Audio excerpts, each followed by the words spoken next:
This is Icarus, No Rescue from Rockwertz. On the 9th of April, they did a gameplay premiere stream with some developers playing the game, and it went for about an hour and 10 minutes, and I'm here to summarise this for you. Thank you to Rockwertz, etc. They've basically given free license to use all the footage and anything to help with content creators, and I much appreciate that. It makes my job a lot easier. All links are down below to the game and all the various bits and pieces, and I'm just here to really rapid fire, and I emphasize that rapid fire through what they talked about. If you want to watch the stream itself, obviously click on one of the links below and it will take you to that.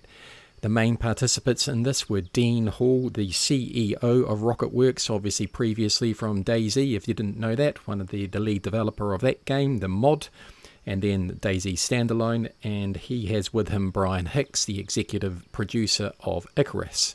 He also had a lot to do with the DayZ and other games. Now, like all free-flowing, semi-guided discussions, this stream had a number of what I describe as incomplete or unfinished sentences.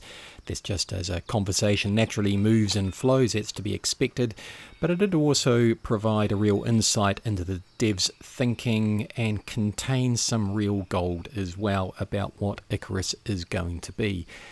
And just to remind you, I'm going to move very rapidly through these points. Let's start off with Dean said it's important to engage with the community and get feedback, hence they are doing a lot of this Discord and community feedback process. He also said, read the documentary trailer, watch it if you haven't already, that they wanted to develop a real rich story, and even the people that made it feel like they want to know what actually happened in it. And he recognised that in DayZ they failed to create a lore for the game, and they don't want to do that here. And he didn't want to come back unless he could bring something new to the table. And session-based survival, which is what Icarus is something new, and as devs that they should be pushing the envelope. And he felt that the best antidote to making mistakes is to have a good relationship with the community. And he recognised that he lost that in DayZ, and he blamed himself for that. Dean went on to say that in Icarus, the focus is on that first core mechanics of a survival game. They really wanted to focus in on that, and that the map itself, the world, is a hand-placed environment. It is a handcrafted environment. It is not procedurally generated. And he stated that procedural generated worlds can often have a sameness to the different biomes, and they didn't want that, and I do agree with that point. Brian commented that when you do play the game, that micro bases will be required. You'll have to build lots of small bases in order to explore the world and look for the exotics. That is a word that came up quite a bit, the word exotics. And you need to pick up oxite in order to breed. Oxygen is an issue on the planet.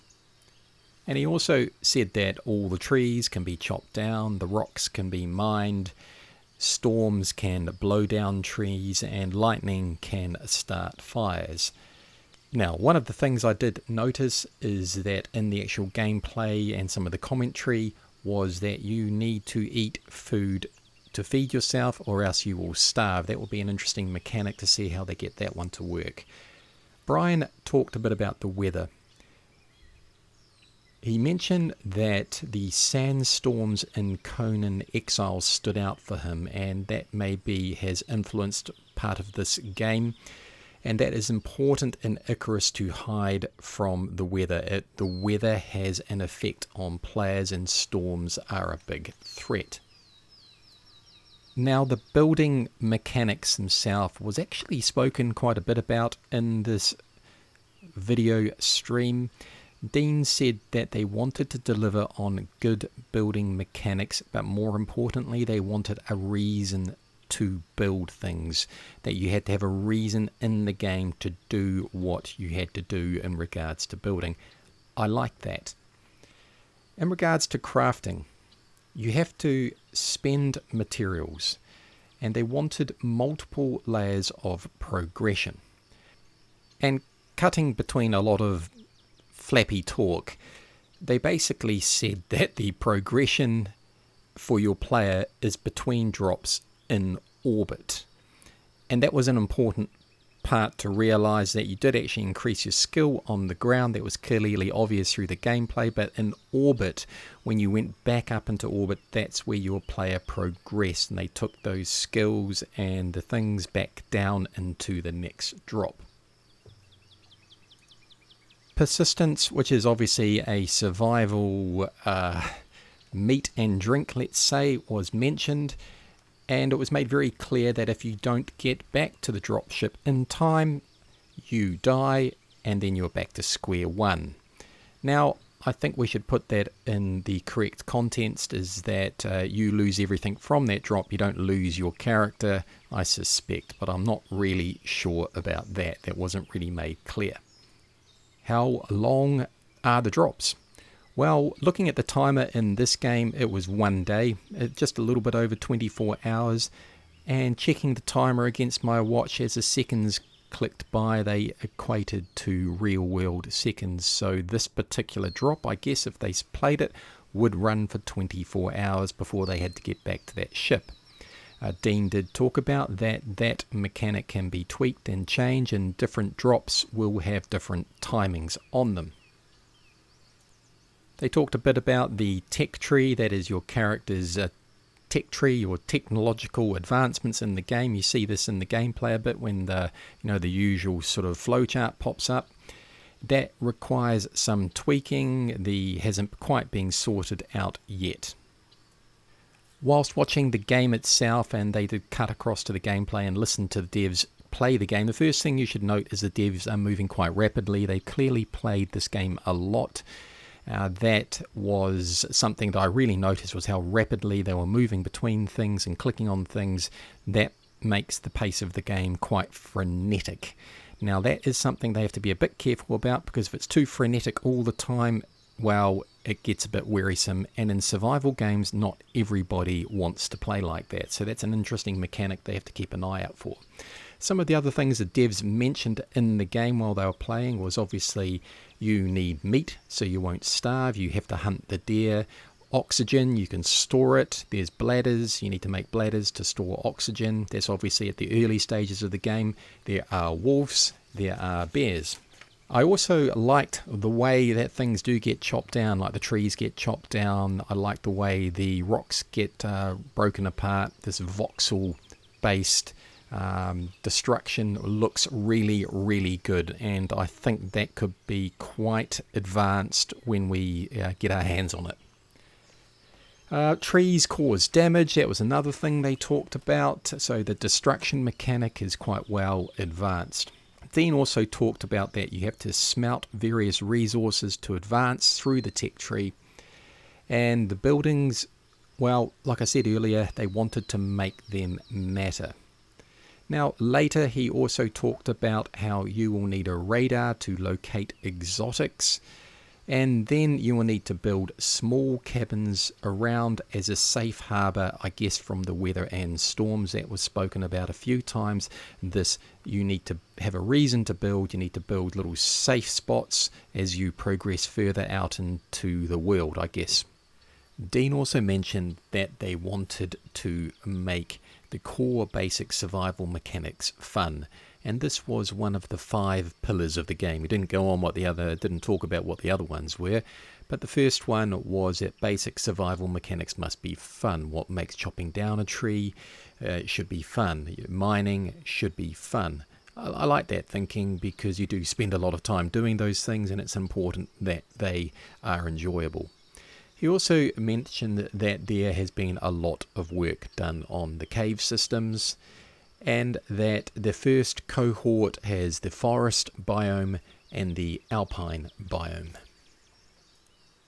Unfortunately, they also mentioned that they were not going to be putting cave wetters, a fantastically beautiful New Zealand insect. I'll chuck a picture on the screen there if you haven't seen one of those before.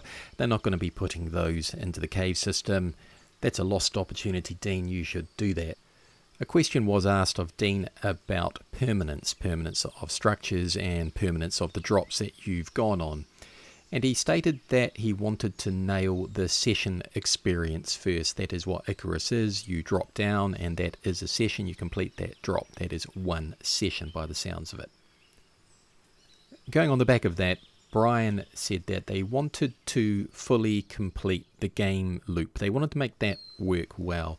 And the game loop, I'm guessing, was, you start off in the hab, in the orbital structure, you then go to the drop, you complete your drop, you go back up to the hab, the orbital structure. That is a loop, and then you got to make sure that that cycle works well. That Brian said they had been focused on that a lot. They were also asked, do structures persist in between drops? Dean stated that the data is actually saved into their servers, so there is the opportunity, I guess he was saying by that, to do some form of permanence. But the time you have on the prospect is theoretically, pardon me, the time you have on the prospect is theoretically all the time you have. In essence, it sounds like you can go to one drop location once, and that's it. One of the interesting things that flowed from this was Dean talked about that making it a session-based game as opposed to a normal sort of open world survival game means that they have a lot more development opportunities in the future. They have more options to build a much more varied experience for the game. I thought that was an interesting thought. I hadn't thought about that, and that is a clever concept, and it'll be interesting to see how that does work out. And they did jump back into the question of permanence a little bit more, and Brian mentioned that in essence the permanence is the player in orbit. That is, you do everything you need to do on the prospect, on the drop, and then you go back up into orbit, and when you're in orbit, that's where your character becomes permanent. And then he takes down to his next drop their increased skills, the increased equipment, all those sort of things. So that's how the continuity of the game carries forward. There was a fair few other things that they talked about, and one of the things I always like is animals and what part do they play. Obviously they are to be hunted, and there's some threatening ones like wolves and bears. And Dean mentioned that the animals actually have their own life cycles. They have to find food when they're hungry, and they go for water when thirsty. I always love to see those mechanics of animals in action, because that is what brings an environment to life. Alright, my final rambling thoughts on this. It is obviously a very interesting concept, Icarus. It's certainly a new type of survival game. It hasn't been done like this before. Session-based games can be tricky to implement. If they're too fast, then what can happen and you don't succeed, then you get into a process of having to repeat the same stuff over and over and over again on each session. And I always have concerns about that, because that can get really tiresome. But the concept of being able to develop your character and then on each drop to be able to come down and progress things, that does sound interesting.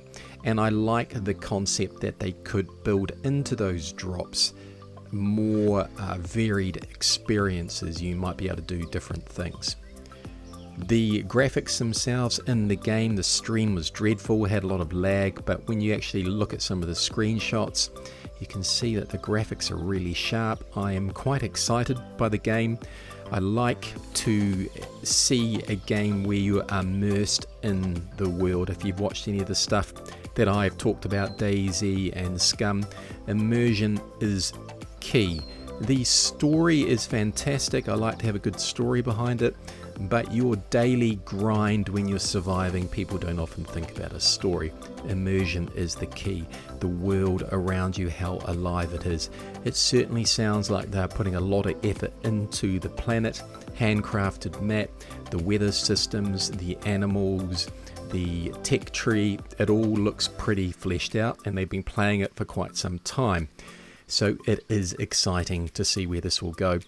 But there's a lot of hurdles to overcome, and a game like this is a slight gamble. I think a game like this could really sink because it doesn't hit a lot of the notes that people are used to, or it could really fly if it finds itself in that space, it finds the identity that draws people into a new type of game. So it will be interesting to see where it goes. Thanks for watching. Don't forget to like, subscribe, all that great stuff. I have Discord and Twitter.